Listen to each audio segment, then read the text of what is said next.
Kottayam ഗാന്ധിനഗറിലെ government nursing കോളേജിൽ ക്രൂരമായ ragging.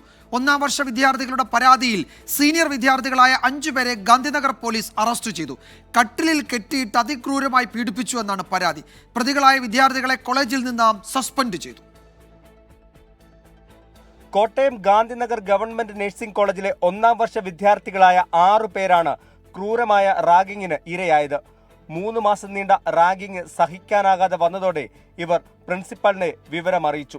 അന്വേഷണം നടത്തിയ പോലീസ് ക്രൂരപീഡനമാണെന്ന് പിന്നീട് കണ്ടെത്തി. തുടർന്ന് കോട്ടയം സ്വദേശികളായ സാമുവൽ, വിവേക്, മലപ്പുറം സ്വദേശികളായ റിജിൽജിത്ത്, രാഹുൽ രാജ്, വയനാട് സ്വദേശി ജീവ എന്നിവരെ ഗാന്ധിനഗർ പോലീസ് അറസ്റ്റ് ചെയ്യുകയായിരുന്നു. അതേസമയം സംഭവം വിദ്യാർത്ഥികൾ ഇന്നലെ വരെ റിപ്പോർട്ട് ചെയ്തിരുന്നില്ല എന്ന് കോളേജ് അധികൃതർ അറിയിച്ചു. പരാതി ലഭിച്ച ഉടൻ 5 വിദ്യാർത്ഥികളെ സസ്പെൻഡ് ചെയ്തുവെന്നും മാനേജ്മെന്റ്.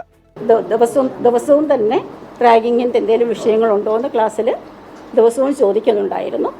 നാളിതുവരെ ഒന്നും റിപ്പോർട്ട് ചെയ്തിരുന്നില്ല.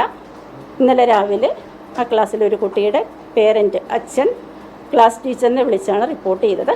കോളേജിൽ നിന്നും ഹോസ്റ്റലിൽ നിന്നും കുട്ടികൾക്ക് അന്വേഷണ വിധേയമായി ഇനി ഉള്ള നടപടി വരുന്നതുവരെയുള്ള സസ്പെൻഷനാണ് കോളേജിൽ നിന്ന് കൊടുത്തത്. പ്രതികൾക്കെതിരെ റാഗിംഗ് നിരോധന നിയമം ഭാരതീയ ന്യായ സംഹിതയിലെ 118, 308, 351 വകുപ്പുകളും ചുമത്തിയാണ് കേസെടുത്തിരിക്കുന്നത്. കോടതിയിൽ ഹാജരാക്കുന്ന പ്രതികളെ റിമാൻഡ് ചെയ്യും. വിശദമായ അന്വേഷണത്തിലേക്ക് കടക്കാനാണ് പോലീസിന്റെ തീരുമാനം. Toby Johnson, 24 Kottayam.